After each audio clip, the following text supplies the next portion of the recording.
now we're going to start working on assembling the clutch. Now I went ahead and pressed a lot of some stuff apart that was kind of sketchy taken apart, and it really wasn't anything spectacular to video. It's basically pressing gears off of these shafts here. What we plan to do is we got everything all cleaned up already, and we'll just show how we assemble this. One of the things that I noticed on this tractor was when we got it was the clutch was like, it would engage like right now. I mean, it would grab like gangbusters.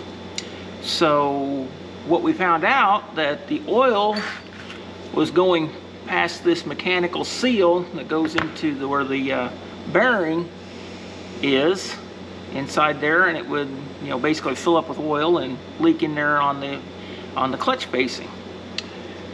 What we also found out was one of the things that whenever a tractor sits long enough to say, I don't know, to stick the cylinders, rust them solid, there's a lot of other things that get stuck and worn and broken and whatnot. And one of these things on this tractor was this guy. This is the clutch collar that's inside the goes inside the pulley. Well, you notice, see all these little holes right here? That's how all the oil that gets trapped inside of this cavity is supposed to go out all these little holes. And also, I mean, it's there to lubricate the bearing, you know, and everything. You know, everything needs lubricated, just like, and it's all splash lubricated. Here's the pulley. And on this is the clutch pulley. And if you notice in here, this is where this collar goes. I got it backwards. Goes like that, and goes in and out, runs on these things, they call them clutch dogs, and transmits the monkey motion down to some rods and releases the clutch in and out. Well, what happens is when these sit and they rust and all this stuff, and all that rust clogs all these little holes right in here. Well, that lets the oil drain out of the bearing that's in there, lets it drain into this cavity here, and it goes out and goes back into the crankcase. Well, if all them holes are covered up with, they were all stopped up with rust, so that oil just got up in there, and the only place it could go was out the front and all over the clutch disc. Our first step, this is I think this is called a clutch dog or clutch pivot or something like that. And you got these little barbell looking things. I put just ever so little bit of grease on these, mainly just to keep them held together like this. Next, you got your clutch collar. You got this little ear right here, yeah, right here. And then you got this. This is the drive pin. Sometimes these drive pins get loose, and you have to you know, replace it and make a bigger one to go in there, and then you can machine this out a little bigger, just so you don't have to, you know, waste this whole thing. We put your clutch collar on here, and then I put this guy in here like so. Go down through here and do each one.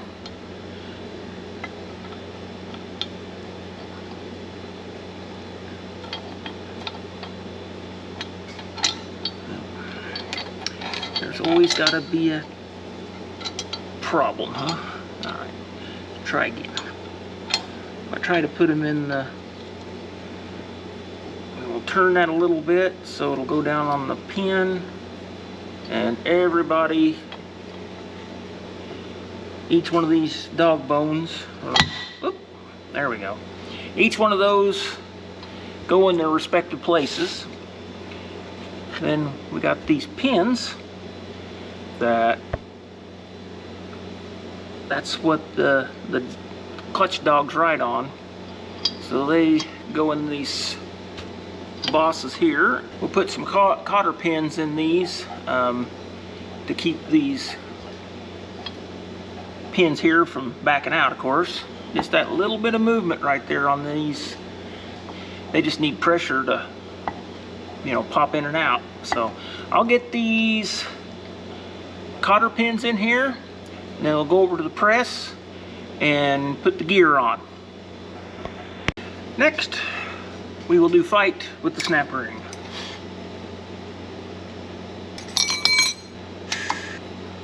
But, that was relatively easy. Wonder what I forgot to put in there. I thought this part was neat, that when it's up like this at the end of its travel, these little dogs move a whole lot, and then this gets to a certain point, and then they don't move. I don't know why they do that. Maybe they'll come clear later on. We'll see. Here we're at the press. We gotta press this gear all the way down to this snap ring we just put in there. There is a key. He's right there. And I've got the key down in there, if you can see it or not. So I'll figure out a camera angle that maybe you can watch this.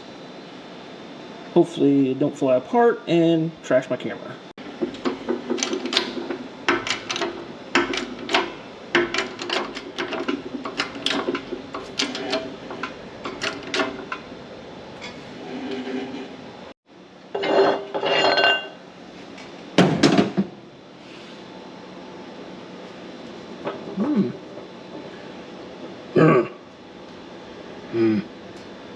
It's always a butthole. Okay. We'll see if we can get him down a little bit.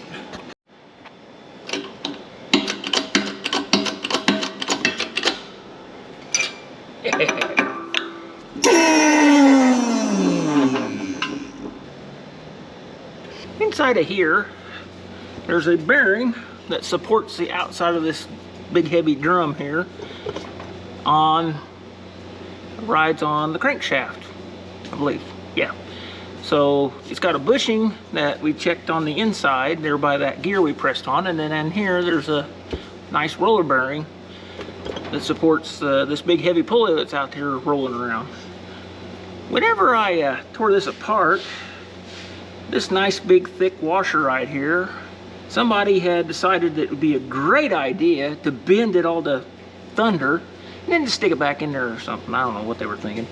But anyway, it was all bent, and you can see where they beat on it right there. And you can also see where, see them rub marks there? That is where it has sit and ran on the cage of the bearing there. Well, the good news is the bearing doesn't seem to care. It must have been hardened up, and what little bit it shaved off must have been enough to give it enough clearance. So anyway, this guy goes in there like so. It just hangs in there like that.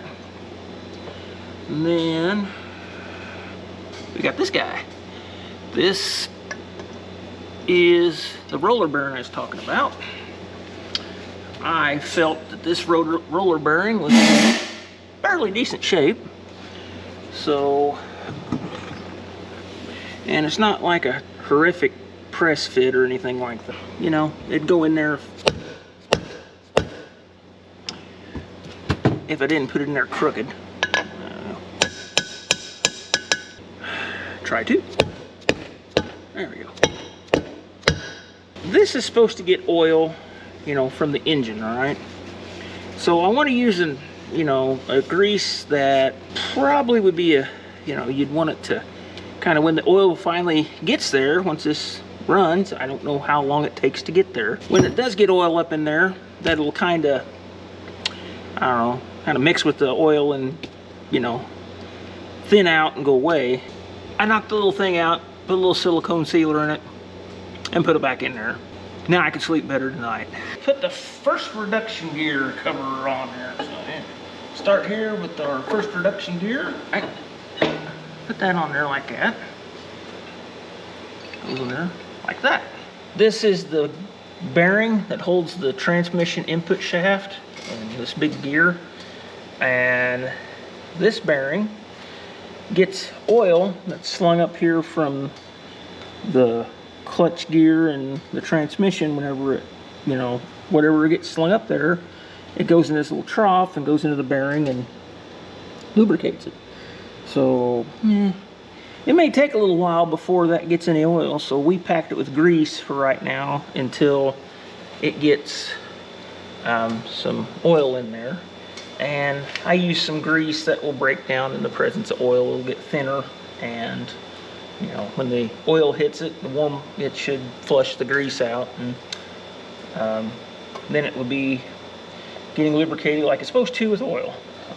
We're going to try to put this on here without destroying the gasket, and we'll see what happens.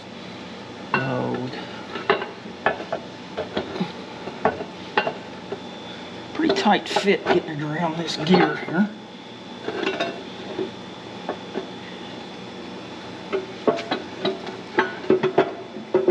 And get some dowel pins to hold on to. Alright. And we got our, right here, our shaft just went through our bearing. So we're good there. So we're going to try to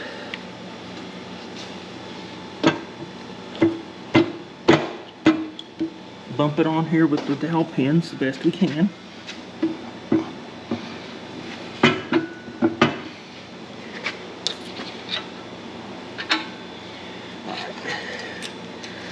Get this guy dark over here. There we go. Alright, so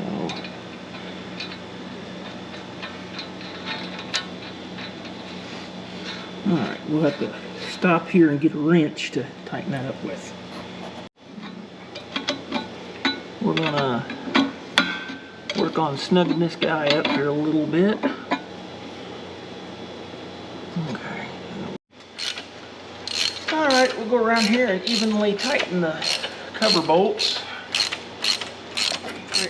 We're going to tighten this bolt here, which draws your first reduction gear onto the tapered splines that hold it onto the transmission shaft. So we got a pry bar goes in here, and so right there, and it leans up against the first reduction cover case. You want to get it as tight as pretty much as tight as you can, because that tightens up on the on that tapered spline, and it'll draw up there real tight on that spline if you got it tight enough. So, but you just tighten it up till there's a cotter pin hole in there, so you got to line that up to your slot on your castellated nut. We went ahead and put this dust and oil shield on, and it has a gasket behind it, of course, and you have to put the bolts in and lock wire them together, and you kind of have to fit it around because it has a tendency to get a little worked out of shape. So you kind of, what I do is just barely tighten them to where you can move it around, and then you put the pulley on, you move it, then you turn the pulley, and it will drag, and then you can tap on it. This edge here is sticking out there. Our pulley shield's kind of, it's not perfectly round anymore. Somebody's been in here and messed around with it, so it slightly rubs, so we're just going to let it wear in, I guess you'd say.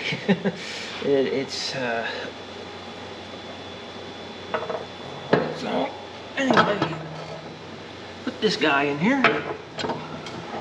We went ahead and put the bolts in for the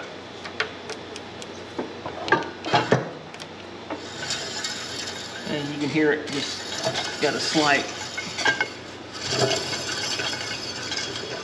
drag there, so probably won't be able to hear it over all the other noises it'll make. Went ahead and put the oil pressure regulator in. There's really nothing you could do to it. You could take this bolt out here, and there's a spring. We cleaned it and put it back together. It really wasn't a big deal, so went ahead and put the cover on our first reduction gear and bolt, and put the cotter pin in that. Made sure to put this plug here in the bottom. This is the drain plug. Cameraman, why are you drunk? No, you can't see. Hey, you're upside down too. There you go. Ah, there you go. You see that? This plug here is a drain for the first reduction cover. When you change your oil, you got to drain this out. And then right here, you take this plug here out, and you put like a quart of oil in there. And that, you know, the older ones don't have that. And the older ones, you'd have to take you have to fill it in through here, so they don't, that little bit of oil doesn't really matter that much. But if a guy really was concerned about it, wanted to get all the oil out of it and get it changed, you could always drill the old ones to do that as well.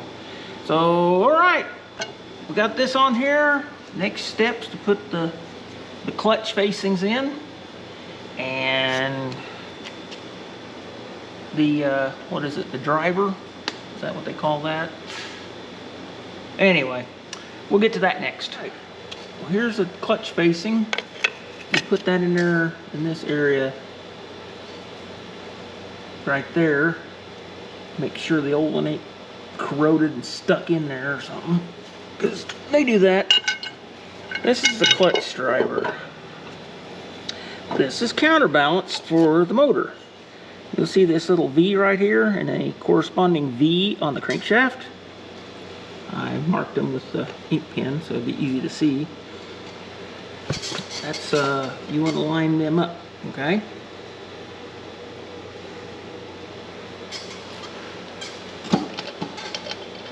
And you can, okay. This is the facing that's bonded onto this plate.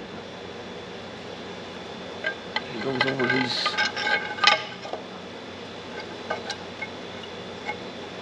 T-bolts there. Then you got this guy. This is a another plate, and there's nothing to, you know, it's all balanced already. You don't have to worry about it making the motor out of balance in any way. And then there's these little springs. Goes on this pressure plate, and this is always a fun time. Kind of if you twist them on there a little bit, yeah, sometimes they'll kind of bite in there. Now there's little rivets sticking up in the casting that they kind of sit on. And then there's bolts that I don't have right now. I have to get them. But that's how you adjust your clutch, is with these 3 bolts. And then you slip a car key in there once you get it adjusted the way it's supposed to be. That's how you put the clutch together. Next job is to install a new clutch brake lining, and we're going to do it the way it was done originally, by riveting it onto the clutch brake assembly, I guess that's what you'd say. So I got a few new tools, and I've never used these before, so we're going to learn together on this one. So hang in there. This is the part that I really liked about it. Made in USA. You don't see that every day. This is what we're going to put on. This is the brake pad lining, and here are the little rivets. And I got this from Sharps. Here's the part number if anybody's interested. This is one of the dies. This is the anvil die.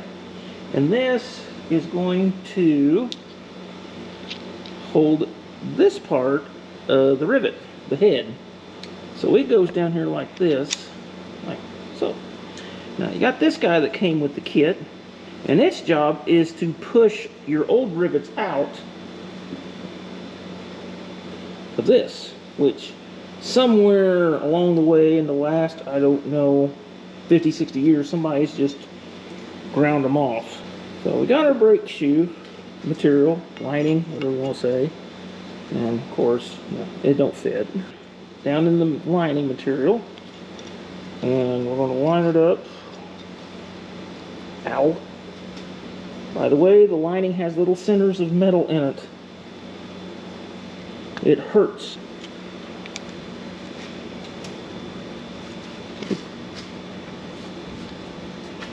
Put this in here like so.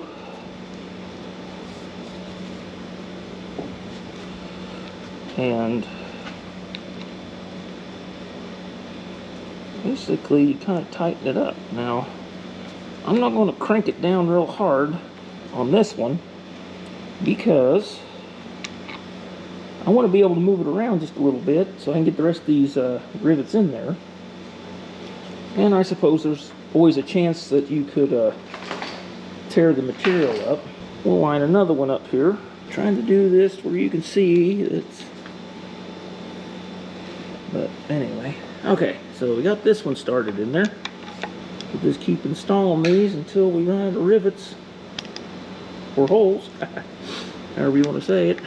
You don't want to drive these things home, right out of the gate. Now this one may be fun. Nope.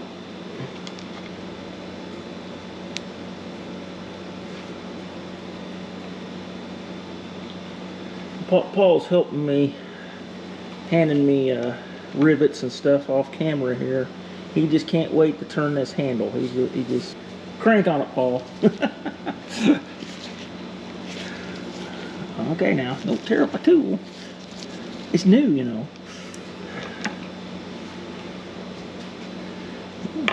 Look at that. That's a lot better. You got that old clip-on one? Yeah. This is what it had on there. That's what we always used to use. And it did the job. But this looks so much better.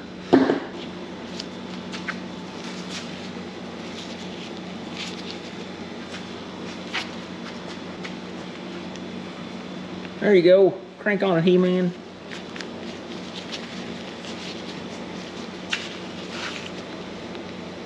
Alright, that's probably plenty tight. Paul will have fun masking this off when we get to the painting stage, but I'm going to say this was a success. We're going to get started by checking some of the tolerances, and I'm going to show you a few things that we did to fix some of the problems that we had. I'll start with this clutch yoke, and it was worn down. I bought this one from one of the mini retailers that has John Deere parts. It was 20 bucks. And I thought, well, you know, said it was in good shape and good spec. Well, it's definitely clean. But if you look right here, can you see how that's worn down right there? Well, that's supposed to, maybe you can see it better. See the gap right there? It was worn down, and this is supposed to be a minimum of 307 thousandths. Well, we got 245 thousandths. So this thing here is just plumb wore out. So $20 wasted there. This is the one that came out of it. Now, this one's already fixed, but it had a pretty generous step on this side, and it basically was worn like a notch in it. So you'll have to excuse my brazing. It just didn't want to do just perfect, and I got enough on there to make me happy. because I didn't want to put so much heat in there it warped this piece, which can happen. But anyway, that really doesn't matter, because it actually only uses probably about this much of it on either side, and a few of them little holes. That's just a place for the oil to go. But anyway, we've got this one, and you're supposed to measure right here. And this one here is, I have it at 310 thousandths. So I had it at 312 like it wanted, but it just seemed like it was a little tight on the sleeve in there.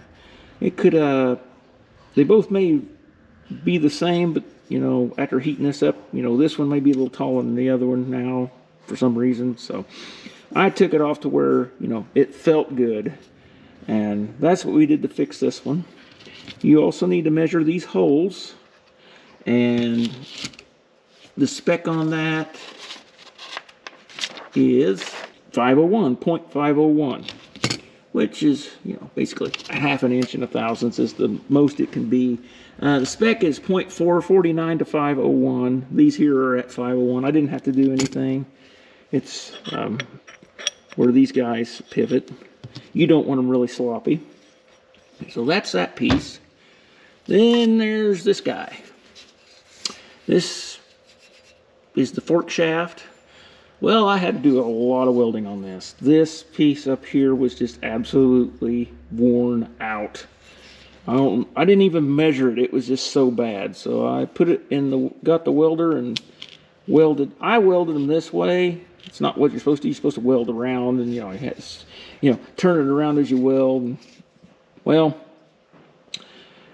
I'm just going to tell you that I did them this way because I just didn't really have a good way to turn that around to build that back up. So anyway, it's got a few divots and spots in it when it got all turned down where I didn't quite get it completely penetrated, but yeah, it is what it is. But anyway, it's not like it's a crankshaft. So we got that turned down. This shaft is supposed to be between 0.998 to 1 inch. I have it at 0.999. And this shaft, I didn't do anything. I just polished it up, and it's supposed to be 0.82 to 0.84. And this one here ended up being 0.82. So I think we got this one all up in good shape. Drilled this hole, and bigger, and I put an oversized pin in the other shaft. We'll get to that later, but that's what we did to this one. And the next thing, this is the fork housing or something. These holes, one here, this is the lower one.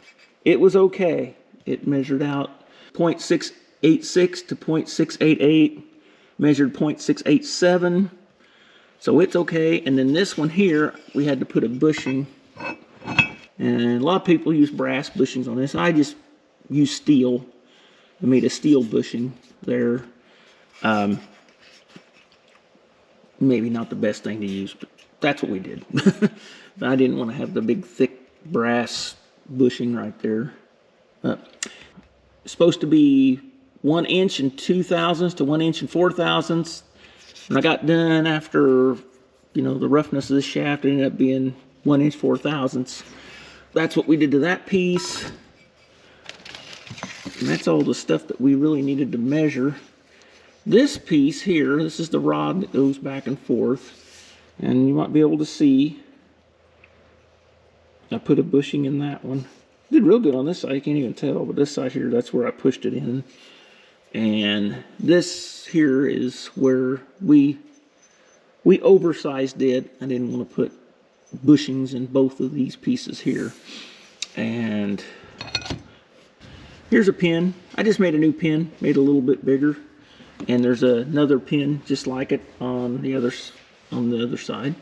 And on this side, this guy here, this shaft here had a replaceable bushing. So we just ordered a bushing.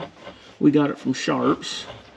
And we oversized this hole here and put an oversized pin. Clean this one up, and this is the size. So we put a bushing and it all has an oversized pin in it. The next thing, I got lazy. Instead of making a new one of these, I bought it. It was like $9. We had a big order in anyway, so I could have made one, but oh well. Probably saved myself money by not doing it that way. This, by the way, that's the pin that the clutch handle rotates on, and then this guy here, this is the pulley brake, and I made a bushing for this, and you can see how wore out it was by this surface right here. Made a pretty sizable bushing and jig bored it the size to run on the top of this shaft. We've been very busy in the clutch department here trying to make it the way it should be. Hey, it's always nice whenever you get a tractor that you all restored and you pull on that, grab that clutch lever, and it's not like grabbing a rat's tail out of a slop bucket. It's nice and clicks in and out real good.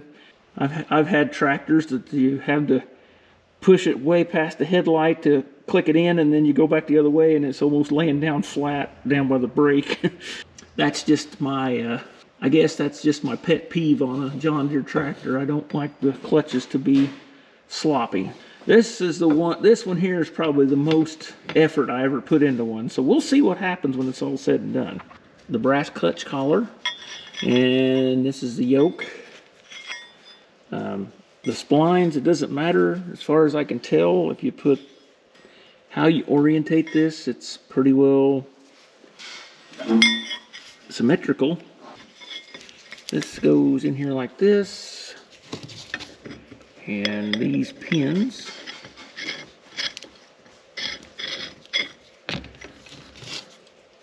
one of these pins fits a little tighter than the other one, so everything will work good.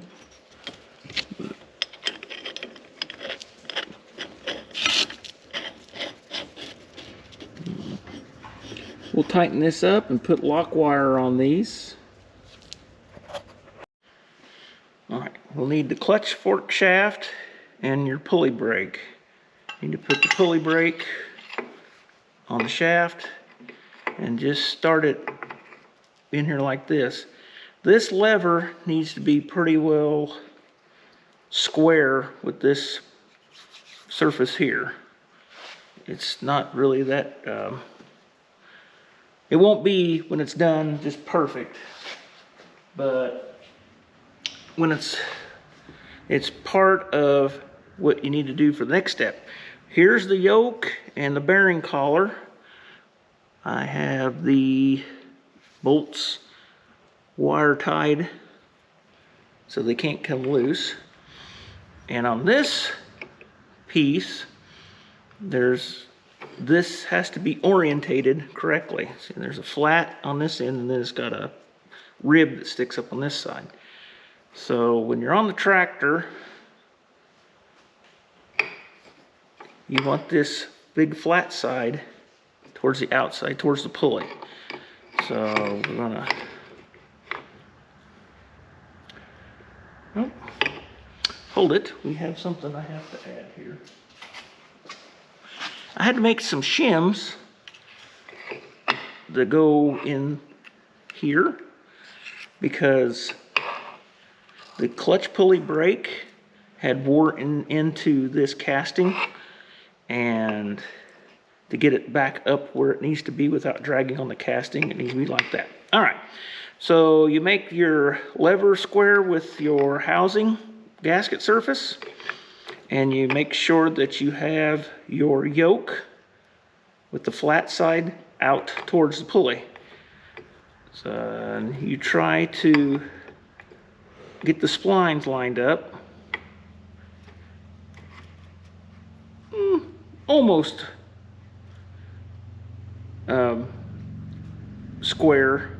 They're just off just a little bit, so when the clutch is in, this lever is going to actually be back a little bit, and then when the clutch is released, it's going to be almost parallel, and this is going to be over to one side. So then we kind of put that far, and we got to have this guy, little dinky spring. This guy, it goes underneath here, and then you can drive all the rest of this stuff home. And its job is to keep this clutch fork up, kind of centered on the clutch fork shaft. I guess they don't want it to be bearing down on that collar all the time. Okay, so the next and last step of this is this little clip. Well, this little clip has proved that I'm an idiot, because I gotta take this all back off and slide this back. So here's Mr. Spring. Here's the clutch collar. Just lay it up here. You gotta put this in first. So I'm gonna get a pair of pliers. And we're going to attempt to get this started on this shaft on camera, because, well, if it's gonna go wrong, it's gonna be on camera, right? All right, so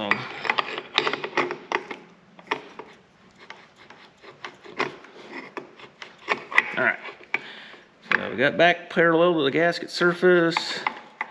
We got as close as we can. All right, so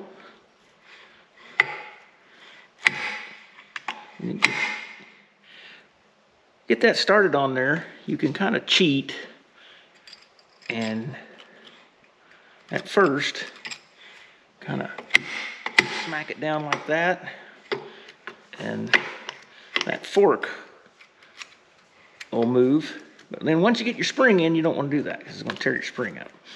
So what I do is that I get a little brass hammer or something. Here, got a rawhide hammer. And then, okay, I'm gonna tap it a little bit up there. Now, you can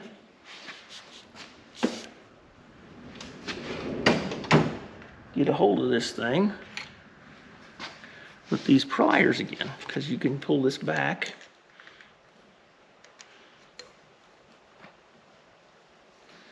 Fumble around, and you know, there we go. Okay, get hold of that guy. There's a groove right up here, and its groove's job is to keep this from coming back out. So you want to get down in there. You got your clutch fork up there where you want it, and that is how you put this together. You might want to go around that snap ring there and just kind of take a little punch and make sure it gets seated good, because they have a tendency to not go down in the groove as good as they should. So we got that done. We'll move on to putting it on the tractor next. We're ready to install the fork assembly into the clutch. So first thing, you want to make sure that your clutch collar right here is back where it, you know, all the way or whatever. I don't think it's all the way, but anyway, you don't want the clutch engaged. When it's got all these bolts and stuff in here, it can't, there's not enough room for it to go in there when it's engaged. All right. Oh, so we added a gasket, and also on these pads, I put some grease on them, so we can get a little grease until the oil gets splashing around there. So we're gonna try to install this in right there. It just goes into that groove. Those two tangs go into the groove it's on.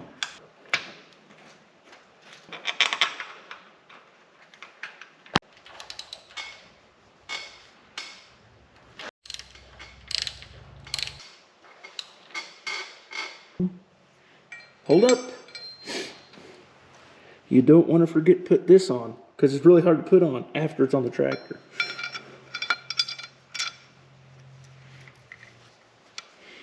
It appears it's really hard to put on before you put it on the tractor. There you go.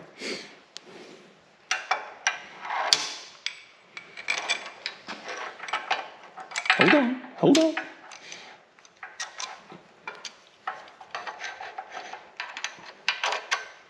Okay.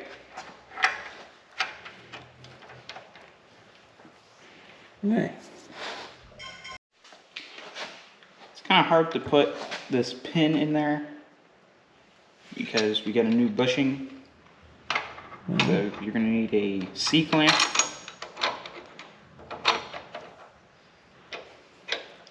You just want to tighten. Yeah, it's they got some pretty good serrations on that pin so it doesn't turn on you. And we've found that C-clamp will push it in there enough to get it started into this casting right here. So we'll bring you back when we get that thing all put back in there. But the C-clamp, there's certain ones, a lot of them wouldn't work. We just happened to find this one that was a little, this was more straight than it was a curve, and it worked okay.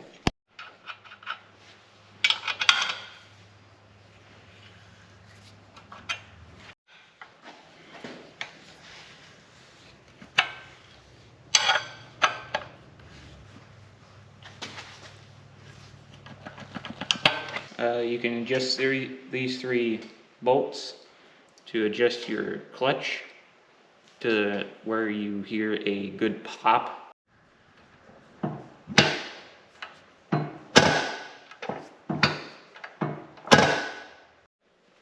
want to adjust this for whenever you push back on your clutch lever where the pulley doesn't move.